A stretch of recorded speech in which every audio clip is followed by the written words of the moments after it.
زندہ رہے گا اور ہم سب ان کے لیے دعائے مغفرت کرتے ہیں۔ یہ ڈاکٹر اجمل رضوی کا کنبہ کوئی لندن میں ہے۔ گزشتہ شب ان کے پوتے سید شبیب رضوی سے میری بات ہوئی۔ اسی طرح امریکہ میں محترمہ فاطمہ زہرا کی بات ہوئی۔ لندن میں اپنے بھائی سے انہوں نے بات کی۔ ہر بندے نے اس بات کو پسند کیا کہ علامہ شیخ محسن علی نجفی نے ایک کار خیر کیا ہے کہ گاہے گاہے باز خائیں قصہ پاری نہ راہ، کہ ایک مرحوم کی یاد کو تازہ کر کے۔ اور مجھے آج شیخ محسن صاحب نے بڑی اچھی بات سنائی کہ ہم ہر سال 7 فروری کو ڈاکٹر اجمل حسین رضوی کی برسی پر اس قسم کی کانفرنس منعقد کیا کریں گے۔ میں لواحقین ڈاکٹر اجمل رضوی کی طرف سے، مومنین اسلام آباد کی طرف سے، میں اسلام آباد کو ہمیشہ کوفہ کہتا ہوں، اب تو کوفے سے مجھے انس ہو گیا۔ افضل جب میں آیا تھا آپ کے شہر میں، اس وقت افضل بھی اس وقت کوفی تھے، تو اسلام آباد کی شان میں نے ایک شعر کہا تھا کہ کتنا عجیب شہر ہے اسلام آباد بھی، جس میں یزید رہتے ہیں ابن زیاد بھی۔ اور ڈاکٹر اجمل رضوی نے مجھے کہا تھا کہ یار اب یہ شعر واپس لے لو، اس میں اب آپ خود شامل ہو گئے ہیں۔ ڈاکٹر اجمل رضوی کی کاوشوں سے، علامہ شیخ محسن علی نجفی کی کوششوں سے اب اس شہر کا کلر کوفی نہیں رہا، کوفی لا یوفی نہیں رہے یہاں کے، اب اس کا کلر حسینی ہو چکا ہے۔ اور یہ مبارکباد کے مستحق ہیں علامہ شیخ محسن علی نجفی، میں ان کا شکریہ ادا کرتا ہوں۔ اور آغاز گفتگو کے لیے میں اسی خانوادے سے تعلق رکھنے والی ممتاز ادبی و علمی شخصیت پروفیسر شمیم حیدر سید سے التماس کرتا ہوں وہ تشریف لائیں، اظہار خیال۔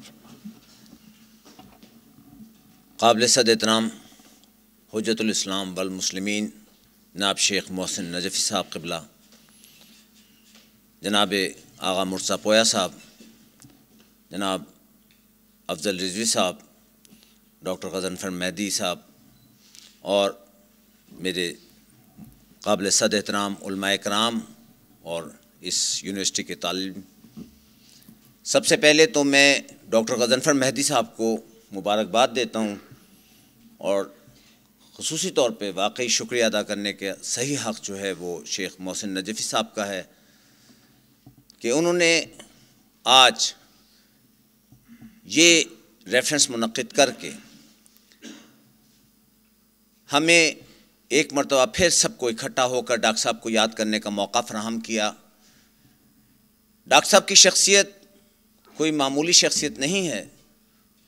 وہ نہ صرف یہ کہ رئیس راولپنڈی تھے، بلکہ وہ راولپنڈی کی شان تھے، راولپنڈی کی جان تھے، ان کی بہت زیادہ خدمات ہیں۔ اور اس مصرے کے بقول کہ مجھ کو معلوم نہ تھا تیری قضا سے پہلے مہر تاباں بھی زمیں بوس ہوا کرتے ہیں، تو وہ مہر تاباں تھے، زمیں بوس یقیناً جب احمد مرسل نہ رہے کون رہے گا۔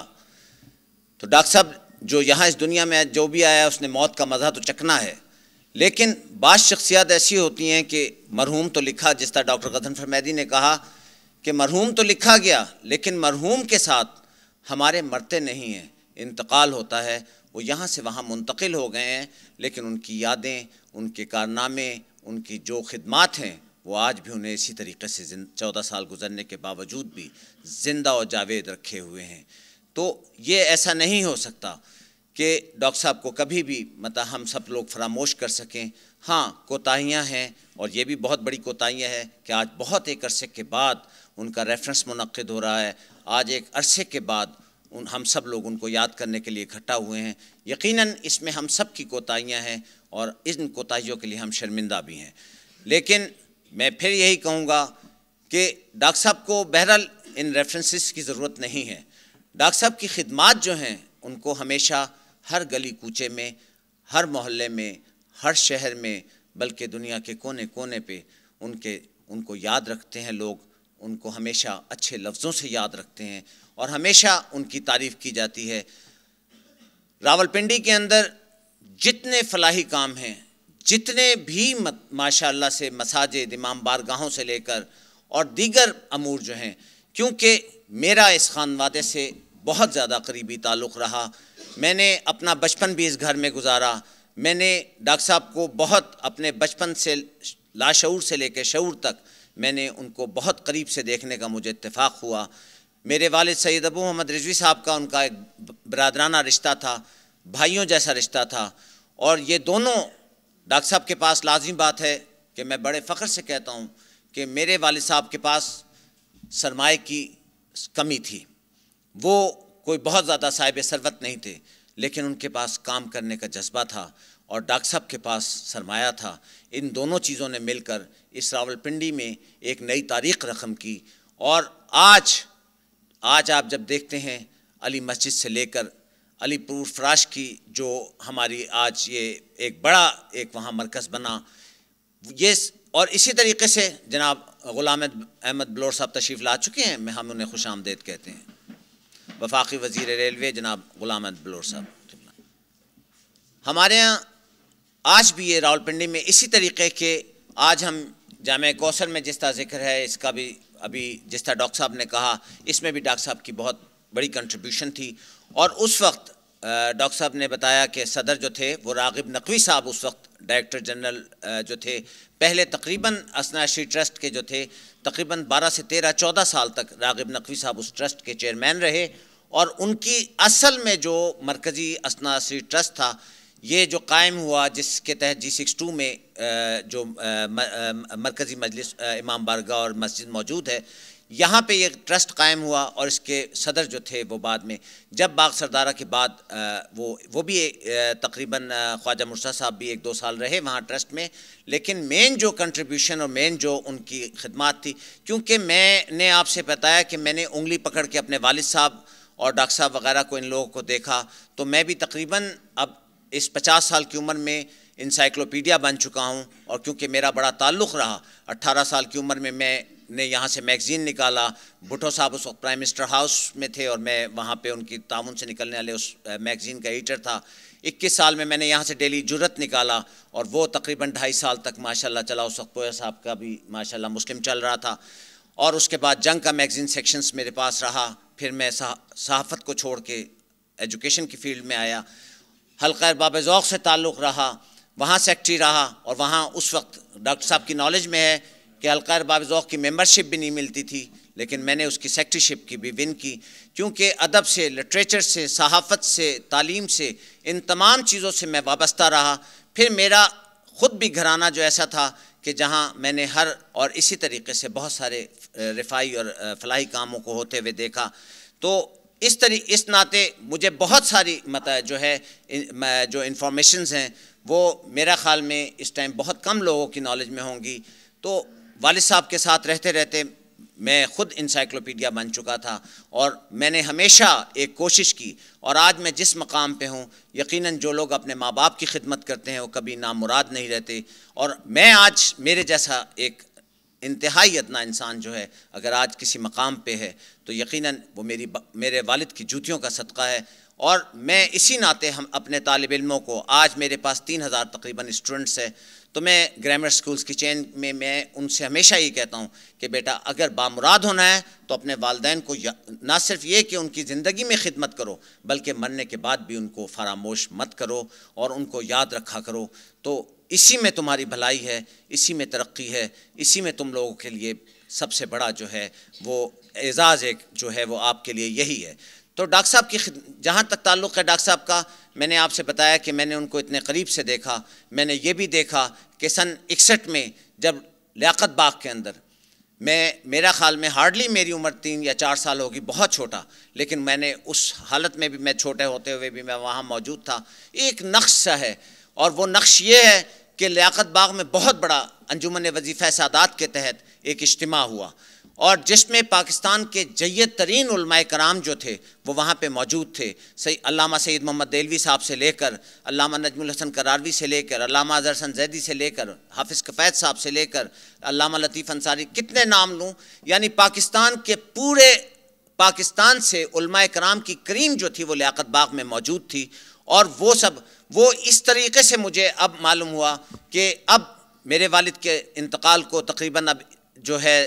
21 جولائی کو 25 سال ہو جائیں گے. تو اس عرصے میں ان کے اوپر جتنا کچھ کام ہوا یا جو کچھ لکھا گیا، میں ابھی ایک کتاب ان کی 25ویں برسی کے اوپر کمپائل کر رہا تھا، اس میں نے تمام لیے، تو میں نے بہت سارے لوگوں سے تصاویر بھی کلیکٹ کی. ان تصاویر میں وہ لیاقت باغ کے اجتماعات کی، ضیاء الحسن صاحب مرحوم پچھلے دنوں ہوئے، ان کا 40واں ہوا، وہ اس وقت سیکرٹری تھے،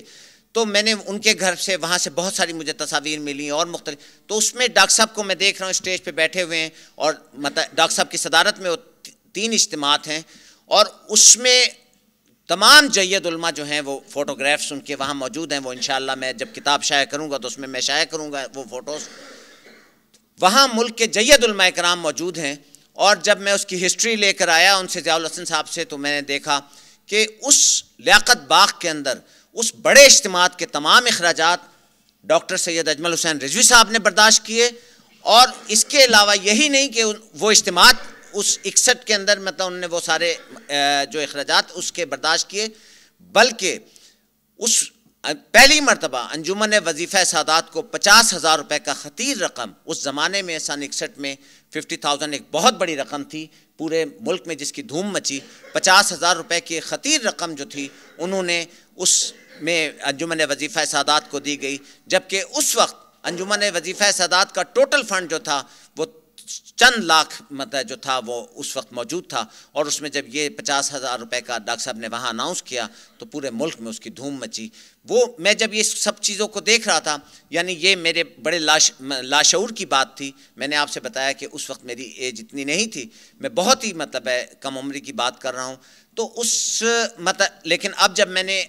والد کی کتاب کو کمپائل کرنے کے لیے میں یہ سارا کچھ مطلب میں اسٹڈی کر رہا تھا، جہاں جہاں سے مجھے جو کچھ مل رہا تھا میں اسے کلیکٹ کر رہا تھا، کیونکہ میں یہی چاہتا تھا کہ اگر صحافت میں اب 5 کتابیں میری ماشاءاللہ سے آ چکی تھیں، تو اب میں اپنی صحافت کو میں آخری ایک ضرور کوشش کروں گا کہ میں اپنے والد صاحب کے متعلق جتنا بھی جو کچھ چھپا یا جو کچھ ان سے ریلیٹڈ چیزیں ہیں ان کو سب کو ایک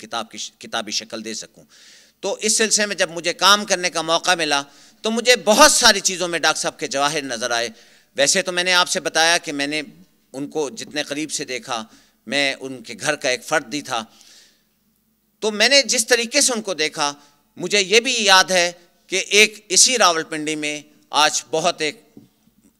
شخصیت بہت بنتی ہیں سب کچھ، ان کا سامان باہر پڑا ہوا تھا، اور وہاں پہ جب ڈاکٹر صاحب کو ان کے ایک عزیز آئے اور انہوں نے بتایا کہ ڈاکٹر صاحب یہ ان لوگوں نے نکال کے پھینک دیا، تو انہوں نے یہ لفظ جو تھے یہ اس کے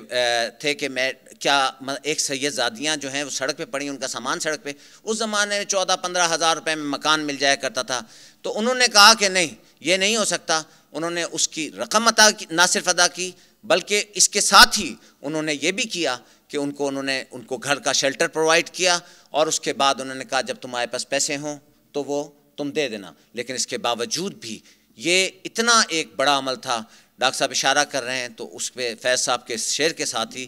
کہ میں نے کہا کہ میرا دل کر رہا تھا کہ میں بہت سارے اس طرح کے پہلوؤں کو اجاگر کروں، لیکن وقت کی قلت یقیناً. تو وہی ہے، فیض صاحب نے کہا تھا کہ ہم خستہ تنوں سے محتسب ہو، کیا مال ملال کا پوچھتے ہو، جو عمر سے ہم نے بھر پایا سب سامنے لائے دیتے ہیں. لیکن ڈاکٹر غضنفر مہدی صاحب فرما رہے ہیں کہ ابھی اس کو مختصر کر دیا جائے. تو بہرحال میرا خواہش تھی کہ میں اور اس طرح کے بہت سارے پہلوؤں کو اجاگر کروں. ڈاکٹر صاحب ہماری قوم کا ایک بہت قیمتی سرمایہ، بہت بڑی شخصیت، بہت بڑا انسان.